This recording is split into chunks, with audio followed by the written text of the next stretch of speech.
finally, at the end, he said, "But do you have your stamp?"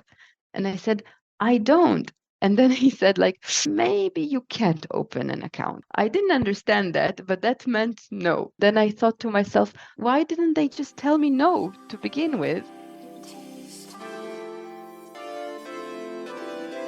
Hi, I'm Zoe Ye, a human being who failed to live a conventional life. I have a deep interest in people and their choices of life. In my podcast, I'll be having conversations with individuals who are open to talk about their mental journeys in life. This season is called My Mental Journey of Migration. 8 guests will share their experiences of living in different cultures. Welcome to my podcast, Wandering Zoe. I'm Zoe, and today we have our guest, Avi. Hello, Avi. Hi, Zoe. Thank you for having me. How are you? I'm doing great. I'm here in Leiden, in the Netherlands. And I'm now in Cambridge in the UK, so we are now doing a remote recording. Can you briefly introduce yourself to us? Sure. So my name is Avi. I'm originally from Israel. I have lived in, I guess, in a few places in Israel, then in Japan, then in America, back to Israel, and now finally, at the moment, I'm based here in the Netherlands. So I moved here about 2 years ago to Leiden. Wow. So are you with your family or are you alone? Yeah, I live here with my family, with my husband, and with our 2 children, Ben, who is 3, and Jonathan, who is 8. So you have been living in different countries. How long have you been living there?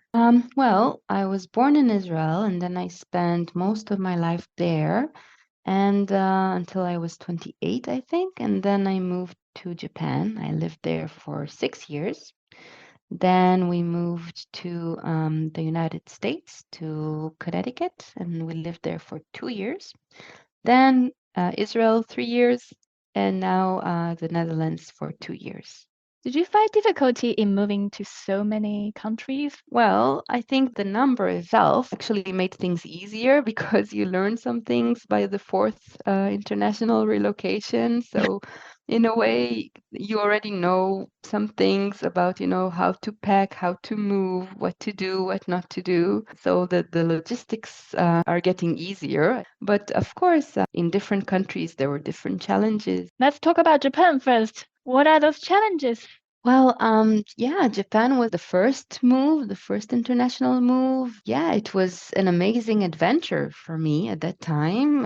It's a very different culture from where I used to live before, from Israel. It was an amazing experience, and we completely fell in love with that. But after a certain period of, I guess, like a honeymoon period, everything seems perfect and amazing and exciting. After that, some difficulties arise when you understand that you live in a place and you're not only traveling, right? So, for example, when you need to do like bureaucratic or administrative things, or you have to deal with health issues, especially when it's a different country, a different culture, different language, then things can become frustrating. Can you give us an example? Yeah, sure. For example, I remember when I started working and I needed to open a bank account. And I knew that you needed to have a family stamp, hanko, it's called in Japanese. Hanko. And yeah, like it's a family, like your crest, not With crest, your but like, surname? yeah. Okay. So that's the official stamp you need to use on different documents. But of course, we didn't have that. And of course, we don't have like our surname. It's not in kanji, not in like the Chinese characters, but we have like an international last name. We didn't have that stamp yet, and I needed to open a bank account. So I went to the bank, and I first asked, "Can I open a bank account even though I don't have that stamp?" And they told me, "Maybe. Can you please wait?" For me, maybe that means 50%, right? I think maybe yes, maybe no. So I Yes. waited. I So, waited so, and so I it waited. doesn't mean? No, I learned that maybe means no in Japan because they told me maybe. And so I sat down and I waited for a very long time. And then I came finally to the clerk And I spoke to the clerk, and they asked me many questions, and I filled out many details on the form, on the registration form. And then finally, at the end, he said, "But do you have your stamp?" And I said, "I don't." And then he said, like, "Maybe you can't open an account." Still using So maybe. that meant no. I didn't understand that, but that meant no. And then after a lot of hours of waiting and filling out forms, and then I thought to myself, why didn't they just tell me no to begin with? But that would have been very impolite to say that to a customer, to just tell them no. You can't say that to a customer. So I learned after that experience and after several months later and more examples. And then finally, I learned that maybe means no. That's very confusing. Are Israelis very direct? Okay. Israelis are very direct. Yes. Okay, of So course, that's a usually big they difference. have no problem saying no or saying their opinion for that matter. Whatever their opinion is, you will know immediately the person's opinion. But in Japan, it's very impolite to tell someone no. So I learned that if I ask someone, "Can I have a cafe latte?" and they say like, "Maybe," that means no, you can't have it. Interesting. As I can imagine, when you first came to Japan, you probably need to ask people for directions. How did Yeah, that yeah. go? So I remember that I first arrived and then I went to the downtown area in the city where I lived. We lived in a very big city, about 2 million people in the whole metropolitan area. And then we went to the downtown area. And at first I thought, like, oh, I understand. I know how this works. I recognize there were many different stores with all these international brands like Gucci and Armani and Louis Vuitton and all these skyscrapers and everything. And I felt like, okay, I know how this works. I and then I understood I don't know how it works at all because, for example, I was approaching people and I first tried in English to ask like, can you tell me how to get to this department store? And people were just running away from me on the street. Literally Um, running away. yeah, literally running away. And then I didn't know what's going on, and I thought, okay, maybe it's because I asked in English. And then I tried to remember the phrase in Japanese, like, "Excuse me, how do I go to X?" And I tried the same in Japanese, but people still were running away from me. And then I was really, at first I was confused. I didn't know what's going on. Why don't people talk to me? And gradually I learned that it's just not common to approach strangers on the street. It's not, yeah, it's not common. It's not polite. You can't approach someone that you don't know. You usually are introduced to someone through like a mutual friend, or if you go to the same group or school or lab, or but you can't just go to a random person on the street and ask something. That's not considered good behavior. Okay, what are other So things you need to pay more attention after you learn more about Japanese culture? yeah, definitely. I mean, I had to adjust. For example, definitely no touching. I had to keep my hands to myself, no hugging, no touching. When I said goodbye to friends, so I just had to like stand and wave and not give a kiss or a hug like I would normally do in Israel. Respect people's personal space. That's very important. But then, how do you show your politeness? I think about take more care about how I look, how I dress, because in Israel it's very casual cultures, but in Japan more formal. So I had to take care a lot about how I dress, how I comb my hair, that I look presentable, that, when I speak to people, that I also, by the way, no direct eye contact. That's not polite to to have in Israel. It's polite when you speak to someone, you look at them and you speak to them. But in Japan, no. So people feel very intimidated by like direct eye contact. At some point of the relationship, when you're close to someone Mhm. and you have friends, then it's fine, of course. But when it's someone that you don't know well, then it's not very polite to have direct eye contact or to look at someone for a long period of time. That can make someone feel uncomfortable. I remember I had a student that when I was teaching English, the school gave me a note that the student requested that I don't sit exactly opposite to her, but diagonally to her, and that I don't look directly at her, that I look slightly aside, because that was too much. It's a different culture. Do you see Japanese people kissing on the street? No, definitely no. No No, kissing, no hugging, no holding hands.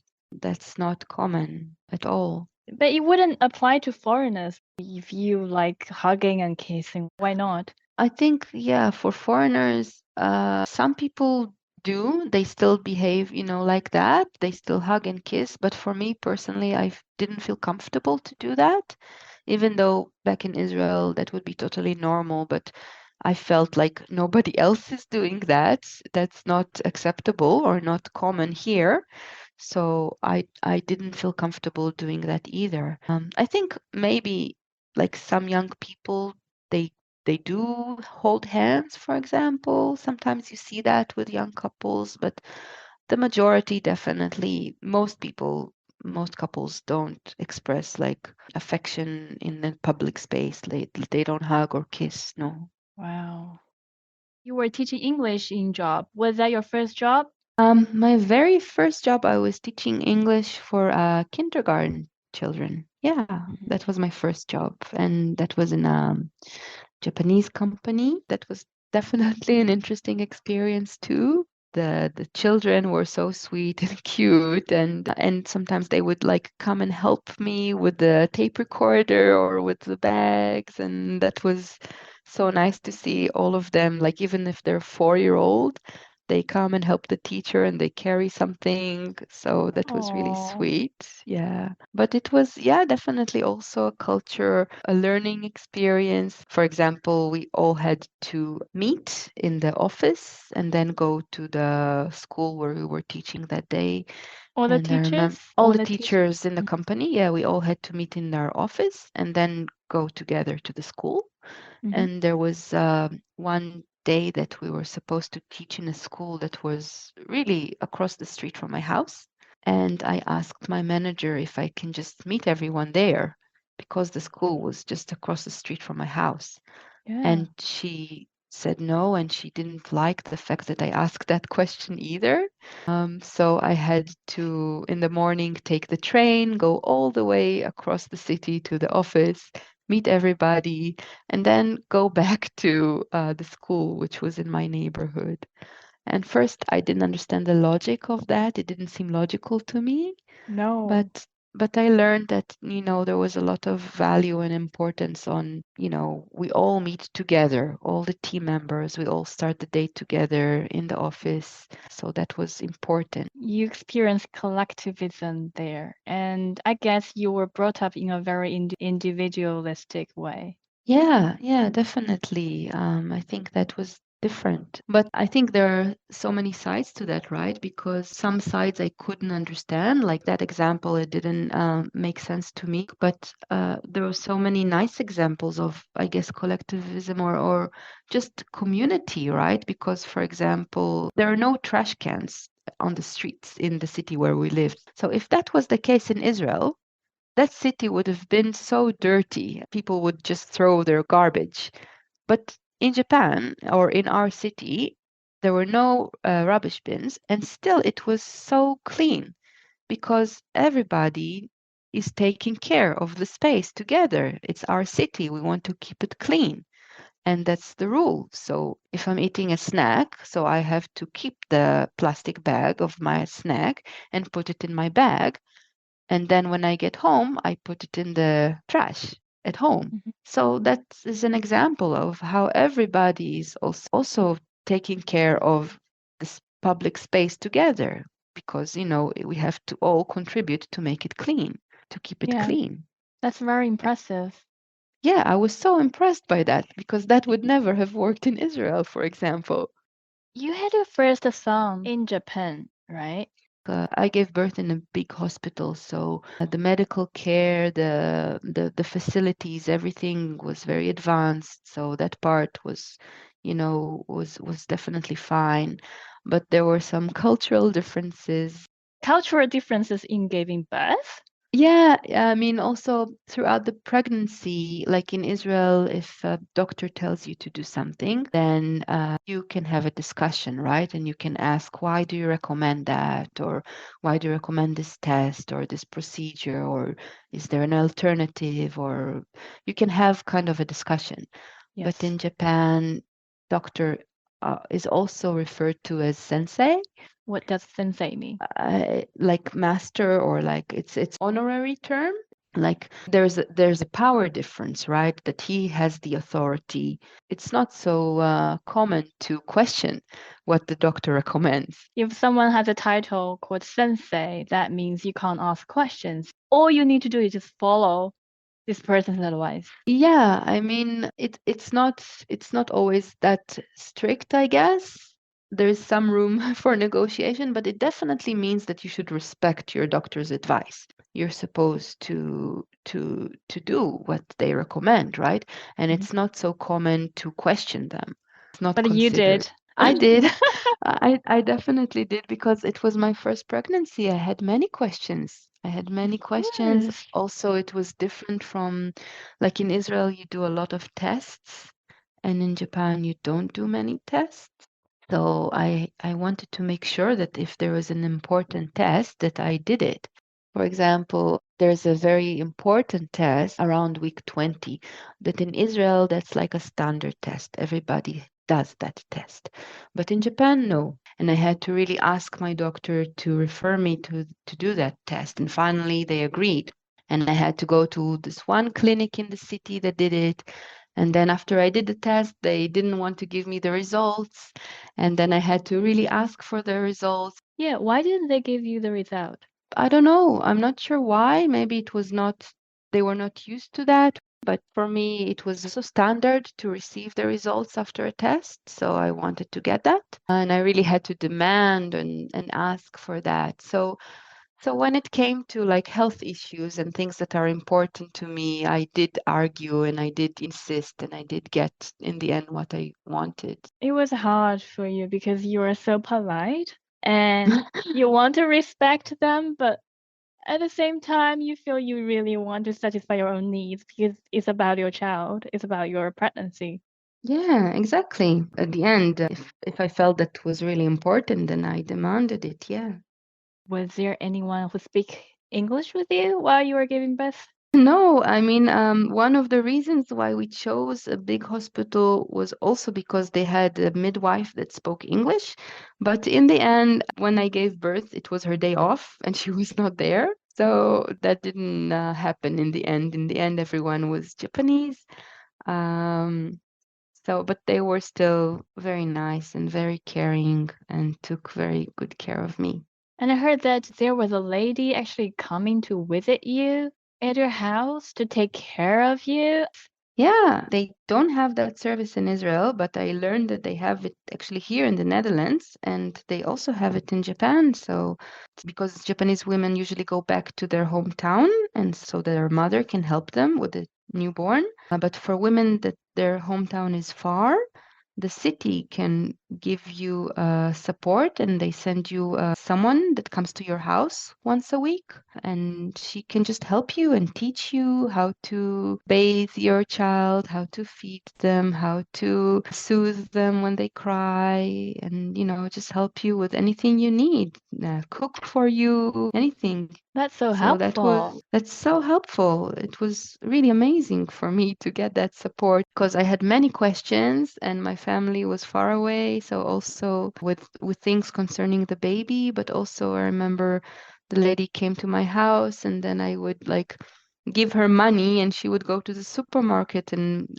buy groceries for me and come back and cook some food, and so it was really great. And I also learned how to cook some Japanese dishes because of that, because I saw how she's cooking. And then why did you decide to leave Japan? Why didn't you want to raise your child in Japan? Yeah, I think, we first arrived in Japan when we were two young people, and we were just, having fun and traveling and enjoying the culture and just taking everything in. But then when we decided to have a child and to have a family, my perspective, I guess, changed a little bit because I was thinking what it would be like to raise a family or to raise children in Japan, what it would be for them to grow up. I wasn't completely sure because if my son would have gone to school and he would be like the only non-Japanese child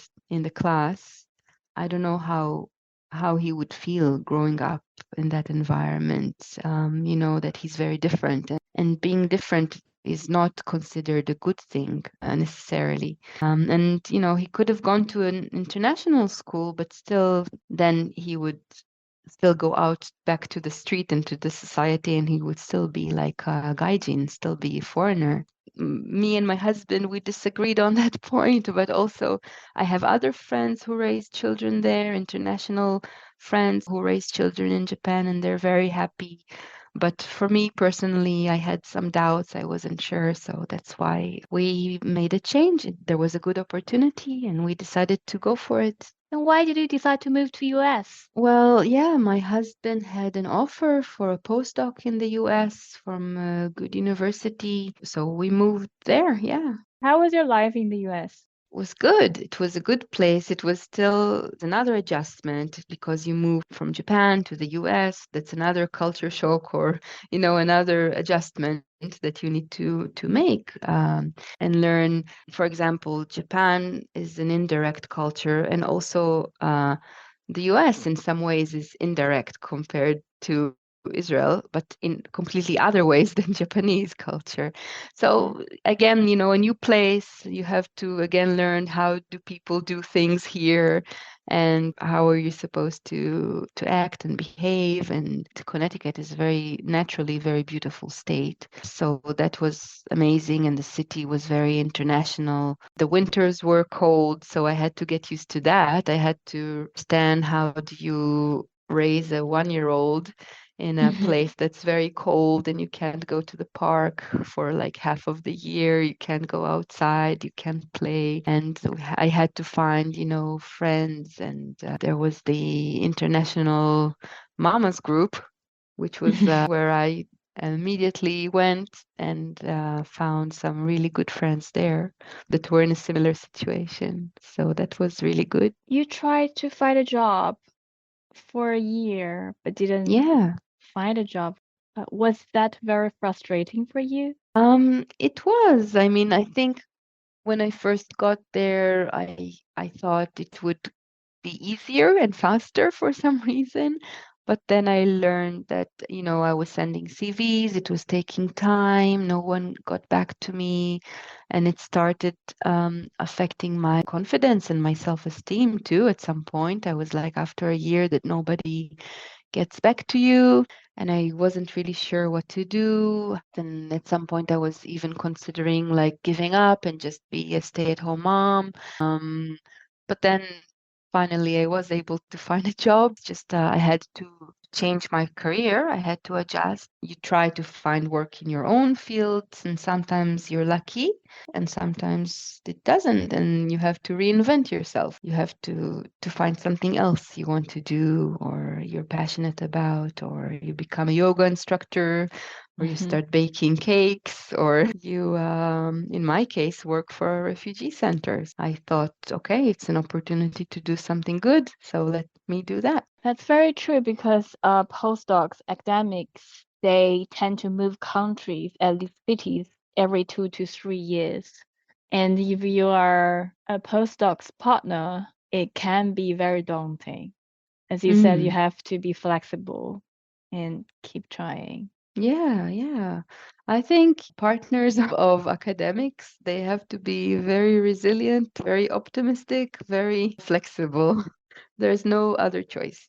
It sounds like you made a lot of sacrifice for the family. Um, yeah, I don't know. I guess I don't know if I would look at it as sacrifices. I think definitely I had to make some changes, or uh, I think maybe sacrificed some things, but I gained other things, right? I gained these amazing opportunities to live in amazing countries and cultures and have all these experiences, and also life experiences on how to build yourself from zero in a new place, without having anyone really, any network or family support.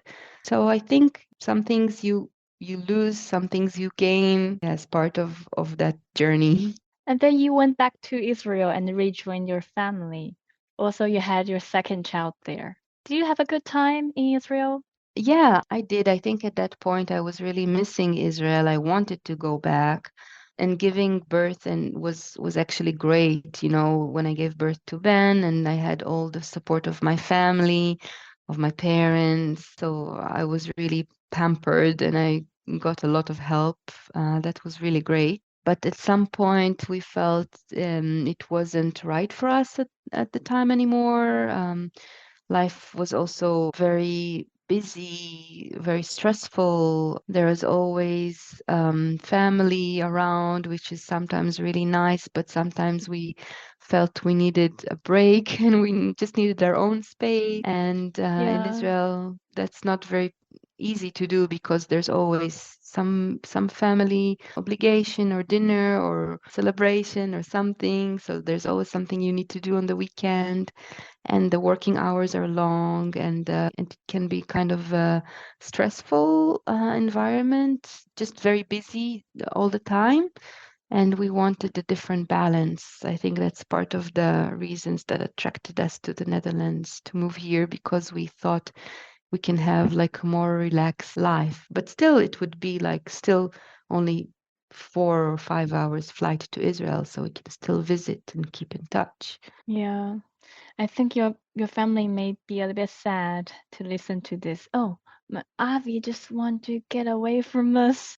It was definitely like a journey also for them to through that experience, because they were very happy. They were waiting for 8 years for us to come back to Israel. At that point in time, Jonathan was the only grandchild, so my parents were really wanted to have him close and to have us close. And I think, yeah, they were a bit heartbroken that we decided not to live there anymore for now, but they also saw that it was maybe not the best choice for us at the time. In the end, they really wanted the best for us. It's easier for your parents to understand, maybe because they are also immigrants, so they kind of know what you are thinking. Like they can relate what you have been thinking. I'm not sure actually. I think they immigrated in a different context, for different reasons, but they immigrate from the former Soviet Union to Israel in the early 70s. And they built their lives in Israel, and most of their lives they lived in Israel. They brought their parents. It was after the Second World War. So the people that survived from the family, everybody immigrated to Israel. In my parents' case, so both like the four grandparents, they all immigrated to Israel, and they built their lives in Israel. I think my mom was 18 when she immigrated, and my father was about the same. They Mhm. were both about 18. Now they're in Oh. their 70s. So they definitely know what it means to immigrate, all the implications of immigration, of trying to improve your life, but also the difficulties that comes with. So they know that because they did it themselves. But in the end, I think they just wanted us to be happy, really. And if they saw that okay, it was not the right fit for us in Israel, then they wished us luck. And we still keep in touch. We still try to visit a lot. Why did you want to move to Netherlands? So I mean, we moved around the globe. We lived in all these countries, in Japan, in America. Then we lived in Israel, and we kind of felt that it was, yeah, everything I said before about being too stressed, maybe too small in some ways for us, the hometown that we came back to after all our adventures. And then there was a good opportunity in Leiden that opened up. It was COVID time. We couldn't come here to see Leiden. We had no idea where we were going. We just Googled it, and there are some really beautiful pictures of Leiden. The research group is very good, so it was a good opportunity for my husband, and we said, okay, let's go for it. Let's make a change. Let's see. And how do you like living in Netherlands? I like it a lot. Yeah, I think it's really nice. I think we were lucky with Leiden. It's a beautiful city for children. It's a nice environment to grow up. For us, there's a good life-work balance that's very good for us. We can come home, we can spend the afternoon with the kids, have dinner with them, spend the weekends with them. And life is definitely more relaxed here compared to back home. So there are many good points. Yeah. And for the next few years, I think we will be here. Thank you, Avi, for being my guest. Oh, you're welcome. Thank you for having me. Yeah, I had a good time. So thank you for that. Bring my best wishes to your family. Thank you. Thank you. You too. And I'll see you when you get back from Cambridge. Yes, I will see you soon. And let's say goodbye to our audience. Bye bye. Bye.